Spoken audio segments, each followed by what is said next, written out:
بسم اللہ الرحمن الرحیم۔ السلام علیکم ورحمۃ اللہ۔ عزیز طلباء، آج ہمارا ٹاپک ہے اتحاد ملی، جس کا مفہوم یعنی مطلب یہ ہے کہ متحد ہونا، ایک ہونا۔ لفظ ملی ملت سے بنا ہے۔ ملت ایسی جماعت یا گروہ کو کہتے ہیں جو کسی نظریے یا عقیدے کی بنیاد پر تشکیل پائے۔ اسی طرح اتحاد ملت سے مراد پوری دنیا کے مسلمانوں کا زبان، رنگ اور نسل کے اختلاف کے باوجود ایک ہونا، سب مسلمان عقائد اور نظریات کے لحاظ سے ایک قوم اور ایک اکائی ہے۔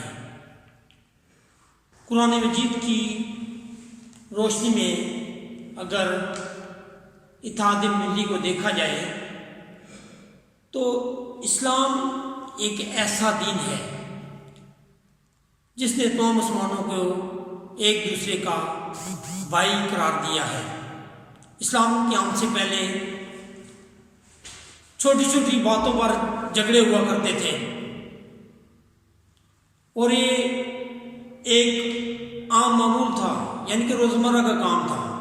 ہر روز جھگڑے ہوا کرتے تھے، چھوٹی چھوٹی باتوں میں ایک دوسرے کا قتل عام کر دیا کرتے تھے، اور اس پہ ان کو کوئی فرق نہیں پڑتا تھا، بلکہ اس طرح وہ اپنے آپ کو بہت بڑا سمجھتے تھے۔ بغض عداوت کی اس جنگ میں اپنے وقت کے تمام قبیلے شامل ہو جایا کرتے تھے، اور اس طرح قتل و غارت کا بازار ہمہ وقت گرم رہتا تھا۔ اسلام نے ان سب باتوں کو جھٹلا دیا۔ اسلام نے ان سب لوگوں کو بھائی بھائی بنا دیا۔ کل تک جو ایک دوسرے کی جان کے دشمن تھے، اسلام کی برکت سے وہ ایک دوسرے کی حفاظت کرنے لگ پڑے، وہ ایک دوسرے کے بھائی بھائی بن گئے۔ اسی طرح اللہ تعالیٰ سورہ آل عمران کی آیت نمبر 103 میں ارشاد فرماتا ہے، جس کا ترجمہ یوں ہے کہ اللہ تعالیٰ کی اس نعمت کو یاد کرو جب تم ایک دوسرے کے دشمن تھے، مگر اس نے تمہارے دلوں میں الفت ڈال دی، یعنی محبت ڈال دی، اور تم اس کی مہربانی سے بھائی بھائی بن گئے۔ ملت اتحاد کی علامت ہے۔ بعض اوقات ناانصافی یا کسی اور اخلاقی برائی کی وجہ سے آپس میں جھگڑا پیدا ہو جاتا ہے۔ اس صورتحال سے بچنے کے لیے قرآن مجید نے ایک بہترین اور جامع بات بتائی ہے۔ سورہ آل عمران آیت نمبر 103 میں اللہ تعالیٰ ارشاد فرماتا ہے، وَاعْتَصِمُوا بِحَبْلِ اللَّهِ جَمِيعًا وَلَا تَفَرَّقُوا، اور سب مل کر اللہ تعالیٰ کی ہدایت کی رسی کو مضبوطی سے پکڑو رکھو اور تفرقے بازی میں نہ پڑو، یعنی کہ قرآن کو پڑھو اور اس پر عمل کرو۔ اس کے باوجود اگر لوگ اس فرمان پر عمل نہ کریں اور آپس کے تعلقات اتنے خراب ہو جائیں کہ باہم لڑائی کا سلسلہ شروع ہو جائے، تو اللہ تعالیٰ ان کے درمیان صلح کرانے کا حکم دیتا ہے۔ چنانچہ اللہ تعالیٰ ارشاد فرماتا ہے سورۃ الحجرات آیت نمبر 9 میں، جس کا ترجمہ یوں ہے، اور اگر مومنوں میں سے کوئی دو فریق آپس میں لڑ پڑیں تو ان دونوں میں صلح کرا دو، اور یعنی کہ ان کو آپس میں لڑاؤ نہیں، ان کی صلح کرا دو، ان کو بھائی بھائی بنا دو۔ اسی طرح ایک اتحاد ملی کا عملی مظاہرہ جو ہجرت کے بعد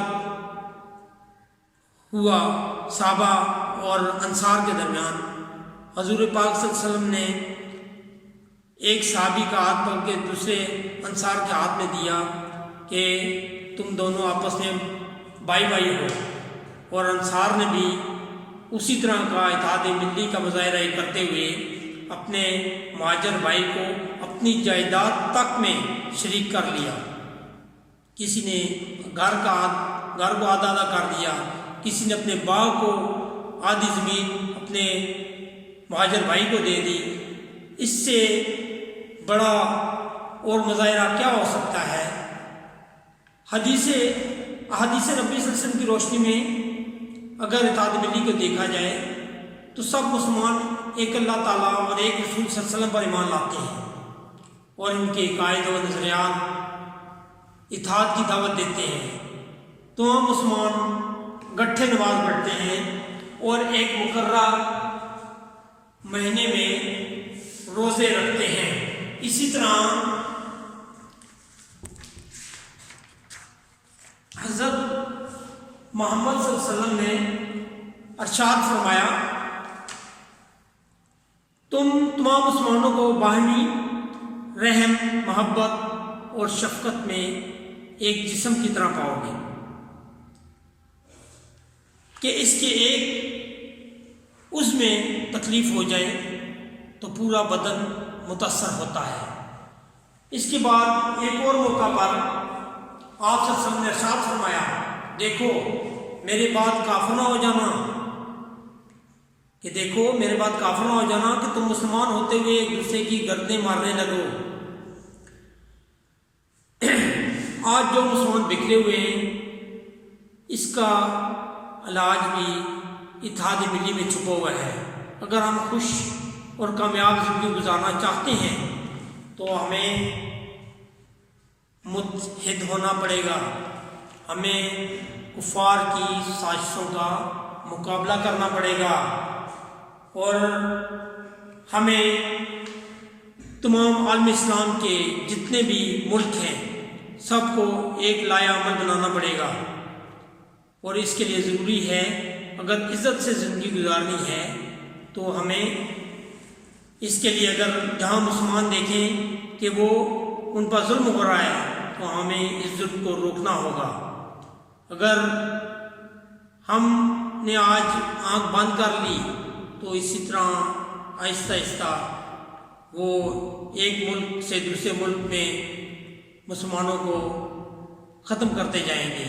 امت مسلمان جن مشکلات، مصیبتوں اور دڑے بندیوں کا شکار ہو کر روز بروز کمزور ہو رہی ہے اور غیر مسلموں کو یہ موقع میسر آ رہا ہے کہ وہ مسلمانوں کے خلاف طبلِ جنگ بجا دیں، بلکہ آج بھی دیکھیں کشمیر، فلسطین، رشیا، چچنیا میں ہر جگہ مسلمانوں پر ظلم ہو رہا ہے۔ کسی جگہ ہم نے نہیں دیکھا کہ کسی کافر پر اس طرح کا ظلم ہو رہا ہو۔ اس کا صرف ایک ہی حل ہے کہ تو مسلمان وحدت ملی کی عقائد میں پروئے جائیں، یعنی کہ ایک ہو جائیں اور ان کے غم اور خوشیاں سانجھی ہوں، تاکہ غیر مسلم کو ملت اسلامیہ کی طرف میلی آنکھ سے دیکھنے کی جرت نہ ہو۔ اور یہ اسی صورت ہو سکتا ہے جب ہم سارے متحد ہوں گے، اور یہ وقت بھی متحد ہونے کا ہے۔ Thank you very much.